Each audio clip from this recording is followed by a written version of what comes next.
Middle east में जारी जंग और भीषण हो गई है। अमेरिकी राष्ट्रपति ट्रंप के बयान के बाद जंग अब नेक्स्ट लेवल पर पहुंची है। अमेरिका और इजरायल अब मिलकर ईरान को टारगेट कर रहे हैं। राष्ट्रपति ट्रंप के भाषण के बाद गुरुवार को अमेरिका ने ईरान के सबसे बड़े ब्रिज B1 पर अटैक किया। इस हमले में 8 लोगों की जान चली गई, जबकि 95 लोग घायल हुए हैं।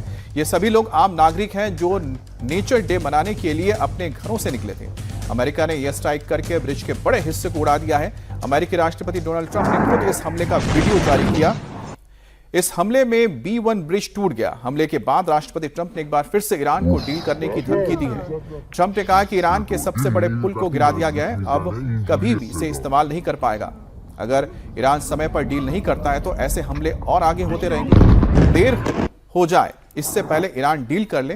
ईरान के पास अब कुछ बचा नहीं है। अगर ईरान डील नहीं करता है तो ऐसी तबाही और आगे मचाएंगे। वहीं तेहरान के कई इलाकों पर यूएस ने भी हमले किए, लेकिन यह ब्रिज जो हमला करके उड़ा दिया गया, इसकी तस्वीर एक बार फिर से आप देखिए। 8 तस्वीरों के जरिए आप समझ सकते हैं कि कहां हमले हुए हैं। B1 ब्रिज पर हमला यह बताता है कि अमेरिका आने वाले वक्त में इसी तरह से जो बुनियादी ढांचे हैं जो ईरान के लिए बहुत महत्वपूर्ण है, उसे वो तबाह करना शुरू कर देगा। अमेरिका ने ईरान की एक मिसाइल लॉन्चिंग साइट पर भी हमला किया, वहीं ईरान ने भी जवाबी हमला किया। ईरान ने इजरायल के कई शहरों पर बैलिस्टिक मिसाइल से हमला किया है। ईरान ने इन हमलों को लेकर जो आंकड़े वो भी जारी किए हैं। 2076 लोग मारे जा चुके हैं, 26,000 से ज्यादा लोग घायल हैं।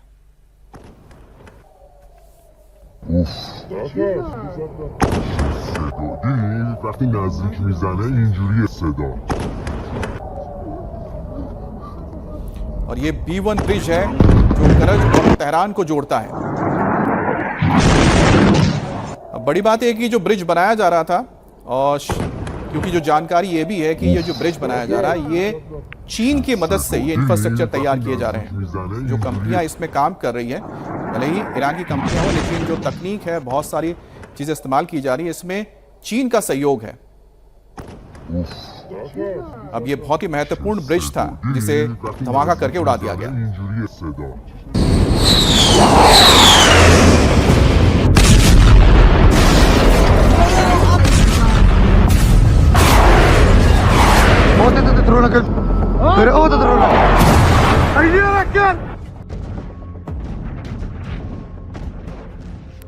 मिडिल ईस्ट में जारी जंग और भीषण हो गई है। अमेरिकी राष्ट्रपति डोनाल्ड ट्रंप के भाषण के बाद अमेरिका और इजरायल ने ईरान पर हमले तेज कर दिए हैं। गुरुवार को अमेरिका ने पश्चिम एशिया के सबसे ऊंचे पुलों में से एक ईरान के B1 ब्रिज पर एयर स्ट्राइक की। ये हमला इतना जबरदस्त था कि ब्रिज बीच में से टूट गया। हमले का वीडियो भी सामने आया है, जिसमें अटैक के बाद ब्रिज से धुआं और आग की लपटें उठती दिख रही हैं। इस हमले में 2 लोगों की जान चली गई है। कई इलाकों में अंधेरा छा गया है। ईरान के बड़े इलाके में बिजली गुल हो गई है। ये ब्रिज राजधानी तेहरान को पश्चिमी शहर करज से जोड़ता है। ये मिडिल ईस्ट का सबसे बड़ा पुल बन रहा था। इसे बनाने में करीब 400 मिलियन $, यानी 37,000 करोड़ रुपए से ज्यादा ईरान ने खर्च किए हैं। ये पुल 1050 मीटर लंबा है और इसमें 8 हिस्से हैं, जिनमें से 176 मीटर लंबा एक हिस्सा और 136 मीटर ऊंचे खंभे शामिल हैं। हमले के बाद B1 ब्रिज की तस्वीर सामने आई है। उसमें साफ दिख रहा है कि हमले के बाद ब्रिज 2 हिस्सों में टूट गया है। हमले में ब्रिज का बड़ा हिस्सा डैमेज हुआ है। इस हमले के बाद राष्ट्रपति ट्रंप ने एक बार फिर ईरान को डील करने की धमकी दी है। ट्रंप ने कहा है, ईरान का सबसे बड़ा पुल गिरा दिया गया है, वो अब कभी इस्तेमाल करने लायक नहीं होगा। अब ऐसे हमले और आगे भी होते रहेंगे अगर ईरान समय पर डील नहीं करता। देर हो जाए इससे पहले ईरान डील कर ले। ईरान के पास अब कुछ नहीं बचा है। ईरान का सबसे बड़ा पुल ध्वस्त कर दिया गया है। अगर ईरान डील नहीं करता तो ऐसी ही तबाही और मचाएंगे। ट्रंप की इस धमकी का ईरान ने भी जवाब दिया है।